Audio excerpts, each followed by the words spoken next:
Now the Three Martini Lunch with Greg Corombos and Jim Garrity. And welcome, everyone, to the Thursday edition of the Three Martini Lunch. Along with Jim Garrity of National Review, I'm Greg Corombos of Radio America. Good, bad, and crazy martinis for you today, as usual. Today, a little more on the domestic side, especially as we're now just 2 months away from a midterm election day, and two of those races have our attentions in the first two martinis today. One of the Senate seats the Republicans are definitely hoping to pick up is in Alaska. Mark Begich is the Democrat that currently holds a seat there, but it's usually a pretty red state. And Dan Sullivan, the former Attorney General of the state of Alaska, won the GOP nomination. And the campaign seemed to be going relatively well for Senator Begich, but just in the past several days, it has really blown up in his face, mainly because of this ad. I'm Mark Begich, and I approve this message. I want to show you a crime scene. I was on the Anchorage police force for 20 years. I don't know how long Dan Sullivan lived in Alaska, but I know what he did as Attorney General. He let a lot of sex offenders get off with light sentences. One of them got out of prison and is now charged with breaking into that apartment building, murdering a senior couple, and sexually assaulting their 2-year-old granddaughter. Dan Sullivan should not be a U.S. Senator. And so the name of this criminal is Jerry Active. The process for which his plea bargain was reduced and he was let out of prison started before Sullivan became Attorney General. And by the time he did take office, the gears were already in motion. And even PolitiFact, Jim, has given this a pants-on-fire designation, and Begich has finally been forced to pull it down, largely due to the fact that the family involved is horrified that this has become a campaign issue. Well, that's the thing. As listeners are listening to that ad, I'm sure they're thinking, that poor family. And to have that brought out and allegedly turned into this major campaign issue without their permission is what makes this go beyond, typical, mudslinging, hardball politics. But as you pointed out, that apparently this case occurred before Sullivan became Attorney General. So he did not have any actually involvement in this decision. The way the narrator speaks, it really sounds as if Sullivan is responsible for this horrific crime. So one, it's nothing to do with Sullivan himself, and two, if you're going to do that, you really got to reach out to the family first, because otherwise you're taking it, you're spraying it across the airwaves up in Alaska. This has been one of the quieter, interesting races of this cycle. People who are not that into politics will look at this and just conclude that the incumbent Democratic senator is just a jerk. You don't do something like this. It's just bad ethics. This is not just a matter of it's an ineffective political argument. It's just you're a bad person if you run an ad like this. One, for the falsehood, and two, for dragging a family through something like this without their permission. It also seems like a panic move. So we'll see if this reflects in the numbers for Dan Sullivan in the near future. But again, it's nice to see the response, and I guess you can give a molecule of credit to the Democratic campaign for finally pulling the ad after this furious reaction. Yeah, certainly the case. So if you're wondering why it's the good martini, it's because the Democrats are on the ropes here, not for the fact that the family was dragged through it or Sullivan was falsely accused. On to the bad martini in a very odd way, but the Democrats seem to be really good at odd things like this, Jim.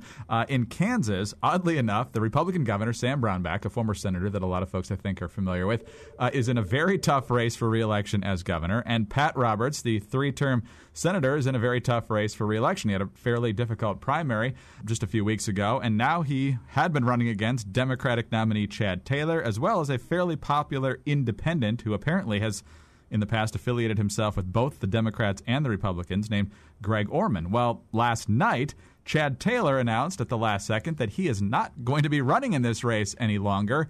And according to a PPP poll, which leans Democrat, Orman, in a head-to-head matchup in a poll taken a couple weeks ago, leads Roberts by 10 points. So this is suddenly a very difficult race for Republicans potentially to hang on to. It is. We should point out that apparently there is some question as to whether Chad Taylor can actually get off the ballot. Apparently, they didn't read the statute very closely, because to get off the ballot, you have to not merely, say, I want to get off the ballot, and also provide cause. So there are two possibilities. One is that because his, withdrawal letter doesn't mention anything, Republicans will be arguing with some good reason that you can't just be uninterested. The statute says you have to be incapable of fulfilling the duties of office. And the second point is that the Kansas state law may require the vacancy after the primary election to be filled, meaning the Democrats have to have somebody on that ballot line. Now, I suppose they could theoretically, try to put in Orman, but that certainly takes away the possibility that he's an independent, wink, wink, nudge, nudge. I don't think this is necessarily the slam dunk that the Democrats think it is. It does give Republicans in Kansas something to think about. They also having some trouble for Brown back in the gubernatorial race. And so it may take some effort and some, investment of finances and time and things like that on the part of Republicans to keep this Senate seat and the gubernatorial mansion in Kansas. And it's not a place Republicans expect it to be. I think it was Sean Trend who put it very well. He said, look, Kansas being Kansas, I'm not going to be certain that Pat Roberts is in trouble. It's a heavily Republican state. It's been back in the 30s, I think was the last time the Democrats won a statewide Senate race out there. Having said that, Roberts having that whole residency issue, an independent, non-democratic challenger, those are the circumstances in which a long-time incumbent Republican could lose. We will see how it shakes out. But, a little bit of stress for Republicans in a spot they didn't think they'd have to be worrying about. Jim, if regular listeners are familiar, I'm guessing they already know who you think the Democrats will put on the ballot if, in fact, they are forced to put a new candidate on the ballot. Well, okay, so the first thought is Frank Lautenberg, despite the fact that he has passed away. There's kind of, there's a joke that in case of emergency, break glass, and they just roll out Lautenberg.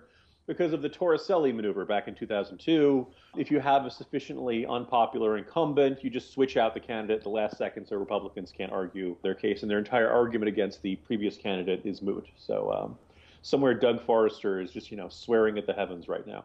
Doesn't that new Democratic candidate in Montana have a twin or something that lives in Kansas? I think that. There you go. Yes, Or who they could run?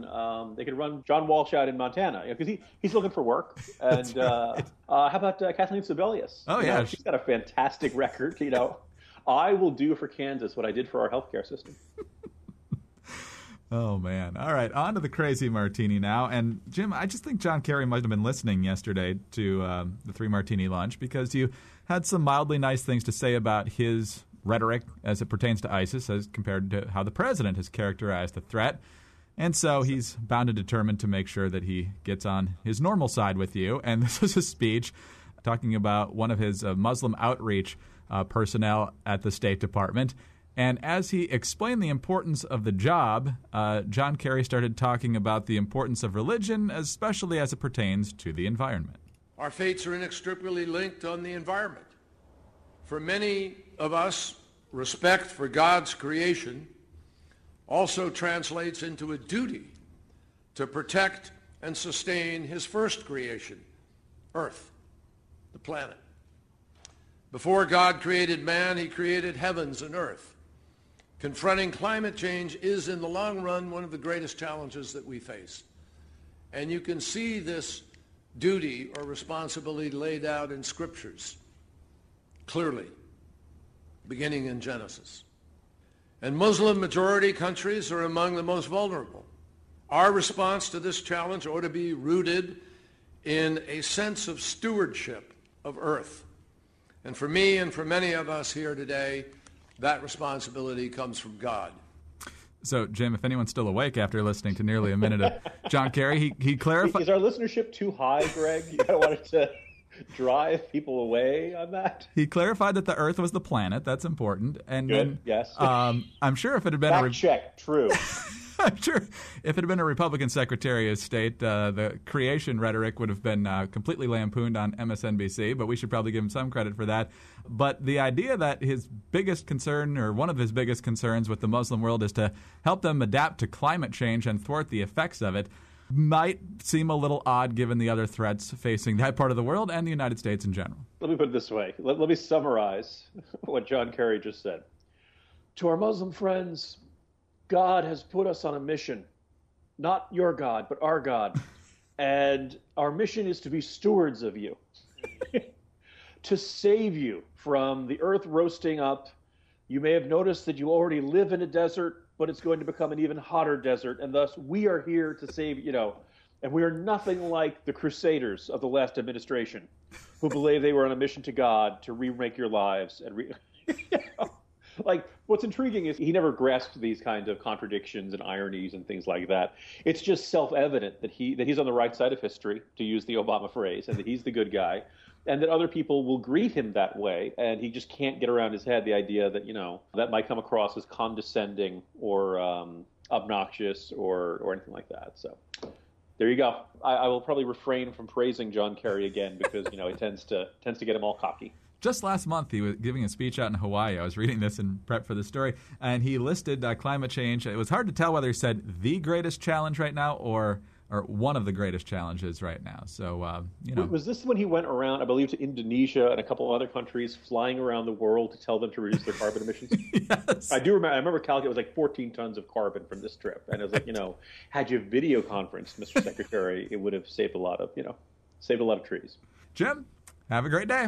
See you tomorrow, Greg. Jim Garrity of National Review. I'm Greg Corombos of Radio America. Thanks for being with us today. And be sure to join us again on Friday for the next 3 Martini Lunch.